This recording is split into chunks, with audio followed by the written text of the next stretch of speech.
ब्रिटिशों को जो मदद मिल रही थी उनके लिए लूटा है। देवेंद्र फडणवीस जी का इतिहास अलग है। उनका महाराष्ट्र के इतिहास से क्या लेना देना है अब समझ लेना पड़ेगा। ये इतिहास मोड़ना तोड़ना खत्म करना चाहते हैं। पंडित नेहरू ने अपने डिस्कवरी ऑफ इंडिया में किताब में छत्रपति शिवाजी महाराज के बारे में कुछ टिप्पणी की है। छत्रपति शिवाजी महाराज, पंडित नेहरू जी उस वक्त जेल में थे और जेल से जो किताब लिखी है उसमें वो रेफरेंस आया है। उसके बाद पंडित नेहरू ने ये माफी मांगकर महाराष्ट्र के और छत्रपति शिवाजी महाराज की ये कहा कि मैं जेल में बंद था और मेरे पास रेफरेंस की कमी थी, तो मेरे से ये गलती हो गई, मैं माफी मांगता हूं। ये बात है लगभग 70-75 साल पहले वाली वो बात है, 1932 की बात है। अब इतिहास ढूंढ ढूंढ कर पन्ने खोज रहे हैं शिवाजी महाराज के बारे में। सवाल ये है कि आपने शिवाजी महाराज का जो अपमान किया उसके ऊपर बात करो ना, इतिहास में क्यों जा रहे हो भाई। जिस तरह से आपके राज्यपाल कोश्यारी थे, उसने शिवाजी महाराज का अपमान किया। अभी आपके मंत्री केसरकर, उसने शिवाजी महाराज का अपमान किया। मालवण में जिस तरह से छत्रपति शिवाजी महाराज के पुतला के स्टैच्यू निर्माण में जो भ्रष्टाचार हुआ उसके ऊपर बात कीजिए। इधर उधर की बात क्यों कर रहे हो, ये बताइए आप कि अपमान क्यों और कैसे किया और क्यों, आपकी मानसिकता क्या है। पुणे में शरेआम हथियार लहराए गए एक व्यक्ति की हत्या कर दी गई, उसका सीसीटीवी फुटेज है जो बेहद डराने वाला है। हाँ, ये डराने वाली बात है, ये गृह मंत्रालय से जुड़ी हुई बात है। गृह मंत्री देवेंद्र फडणवीस ने उसका ऊपर बात करनी चाहिए कि इस राज्य की लॉ एंड ऑर्डर, कानून व्यवस्था पूरी तरह से उद्ध्वस्त हो गई। हाँ, कभी कोयता गैंग है, कभी ये गैंग है, कभी वो गैंग है, कभी भर सड़क पर पुलिस अधिकारी के ऊपर भाजपा के गुंडे थूकते हैं, कॉलर पकड़ते हैं। क्या देवेंद्र फडणवीस जी उसके ऊपर बात कर सकते हैं, डिबेट कर सकते हैं? पुणे जैसे शहर में जो हमें बोलते हैं कि जो विद्या का माहिरगर है, एजुकेशन हब है, लोकमान्य टिळक छत्रपति शिवाजी महाराज की भूमि है, अब वहां खुलेआम इस प्रकार की गुंडागर्दी होती है और देवेंद्र फडणवीस गृह मंत्री हमारे सिर्फ इधर उधर की बात करते हैं। ये छोड़ दीजिए फडणवीस साहब। कल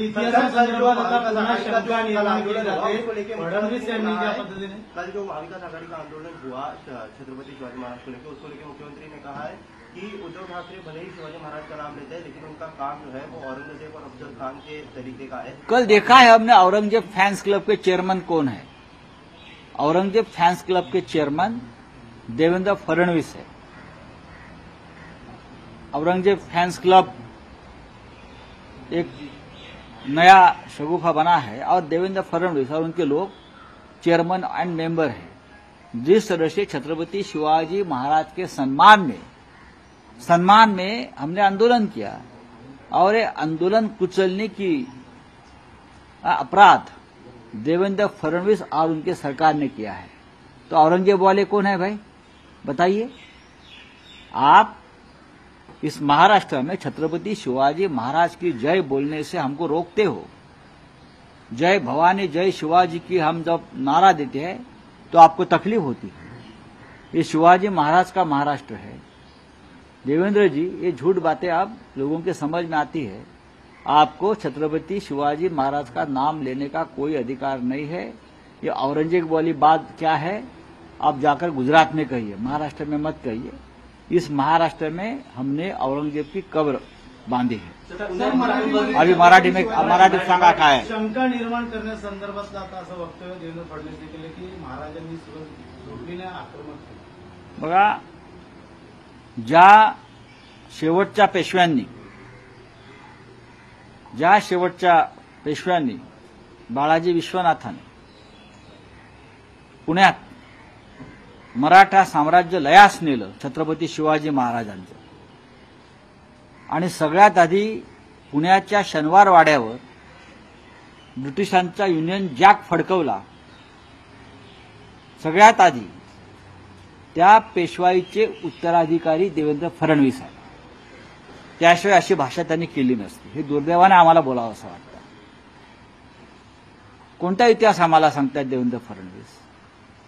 छत्रपती शिवाजी महाराजांच्या सन्मानासाठी आम्ही लढतो आहोत, संघर्ष करतो आहोत, आणि तुम्ही आमच्यावर गुन्हे दाखल करताय.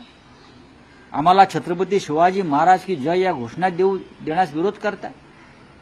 मालवणमध्ये शिवाजी महाराजांचा पुतळा तोडला हे तुमचं पाप आहे.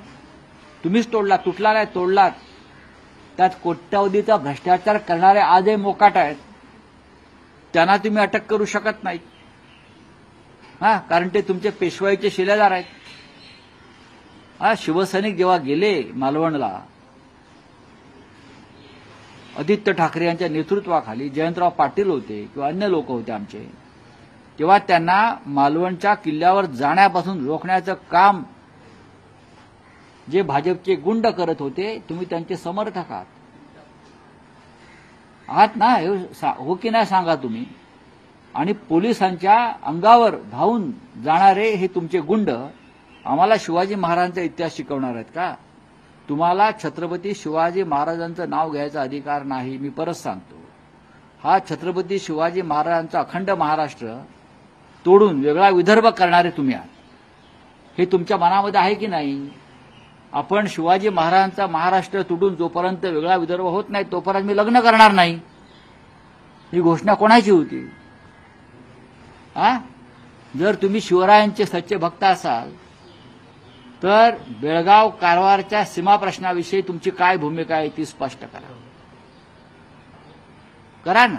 शिवाजी महाराजांचं राज्य हे मराठी माणसाचं राज्य होतं, मावळ्यांचं राज्य होतं, आणि तुम्ही ते खतम करायला निघालेला आहे. छत्रपती शिवाजी महाराजांनी सुरत लुटली नाही हा तुमचा एक नवीन चिंतनाचा विषय तुम्ही समोर आणलाय. तुम्हाला इतिहास काय माहिती आहे? तुम्ही कधी इतिहास शिकलाय? किंबहुना शिवरायांच्या इतिहासाचे तुम्ही शत्रू आहात. छत्रपती शिवाजी महाराजांनी सुरत एकदा नाही दोनदा लुटली. ती यासाठी लुटली, ती राष्ट्रीय सुरक्षेसाठी लुटली. सुरतचे व्यापारी ईस्ट इंडिया कंपनीला खंडणी देत होते, मोठ्या प्रमाणात प्रोटेक्शन मनी देत होते. हा स्वराज्यद्रोह आहे, राष्ट्रद्रोह आहे. हे शिवाजी महाराजांची भूमिका होती. आणि त्यामुळेच त्यांनी ठरवलं की ईस्ट इंडिया कंपनीला मिळणारी खंडणी बंद करायची असेल तर सुरत लुटावी लागेल आणि या व्यापाऱ्यांना धडा शिकवावा लागेल. हा इतिहास देवेंद्र फडणवीस यांनी काळजीपूर्वक वाचावा, नाहीतर आम्ही त्यांच्याकडे इतिहासाचा मास्तर पाठवतो. प्रत्येकाने भारतीय जनता पक्षाच्या प्रत्येक हरामखोरानं शिवाजी महाराजांचा अपमान केलाय. कोश्यारी काय बोलले महाराजांविषयी? तुम्ही शिवाजी महाराजांची बाजू नाही घेतली, तुम्ही कोश्यारीची बाजू घेतली. दीपक केसरकर काय म्हटले महाराजांविषयी? मंत्री, तुम्ही महाराजांची बाजू नाही घेतली, तुम्ही केसरकरांची बाजू घेतली. सुधांशु त्रिवेदी काय म्हटला महाराजांविषयी? तुम्ही महाराजांची बाजू नाही घेतली, तुम्ही सुधांशु त्रिवेदीची बाजू घेतली. हे तुमचं शिवाजी प्रेम छत्रपतींचं. सर, इसके अलावा फिर एक बार बीजेपी विधायक राणे ने भड़काऊ भाषण दिया है, कहा है कि मस्जिद में घुसकर लोगों को मारूंगा. मारो, रामगिरी. हाँ मारो ना, मारो ना. आपको किसने रोका है? आप यही करने वाले हैं. आपको दंगे चाहिए ना महाराष्ट्र में चुनाव जीतने के लिए. जब तक ये दंगे नहीं करते चुनाव को सामने नहीं जा सकते. इसीलिए हर मुद्दे पर ये हिंदू मुसलमान, भारत पाकिस्तान ये करना चाहते हैं. ये मन से हार गए हैं और डर गए हैं. जो करना है कर लीजिए. महाराष्ट्र में महाविकास आघाड़ी की सरकार आ रही है. Thank you. लगातार अजित पवार के खिलाफ बयान दिया जा रहा है. पहले तानाजी सावंत ने कहा, फिर गणेश आके ने कहा, अजित दादा. तो अब उनकी बात है, अंदर की बात है. सर, 2024 पर्यंत कार्यकाळ असं मुख्यमंत्रीचा बॅनर लागलाय, अजितदादांचे बॅनर लागले मुख्यमंत्री यंदाचे. हा त्यांचा अंतर्गत विषय आहे. ते एकमेकाच्या छातीवर बसणार आहेत, एकमेकांचे गळे दाबणार आहेत. भविष्यात पहा तुम्ही काय होतंय ते. देवेंद्र फडणवीस हे सुद्धा या दंगलीतून सुटणार. गृह खातं ज्यांच्याकडे आहे ते औरंगजेब फॅन्स क्लबचे चेअरमन देवेंद्र फडणवीस यांनी त्यांचा संपूर्ण पोलीस फोर्स हा विरोधकांना नामोहरम करण्यासाठी लावल्यामुळे या पुण्यासारख्या घटना घडत आहेत, बदलापूरसारखे बलात्कार घडत आहेत. पुण्यासारख्या लोकमान्य टिळक छत्रपती शिवाजी महाराजांच्या स्पर्शानं पावन झालेल्या भूमीच्या आत गुंडाराज झालेला आहे. खुलेआम कोयता गँग चालते, खुलेआम हातात बंदुका तलवारी घेऊन लोकांचे मुर्दे पाडले जात आहेत, राजकीय कार्यकर्त्यांचे बळी घेतले जात आहेत. गृहमंत्री याच्यावर बोलत नाही. तो गृहमंत्री सुरत कोणी लुटली, गृहमंत्री उद्धव ठाकरेजी काय बोलतायत, त्यांनी शपथ घेतली आहे मंत्रिपदाची, गृहमंत्री म्हणून. हे त्यांना आता लक्षात आहे का की आपण या राज्याचे गृहमंत्री आहोत आणि या राज्याची कायदा आणि सुव्यवस्था, लोकांचं रक्षण करणं ही आपली जबाबदारी आहे.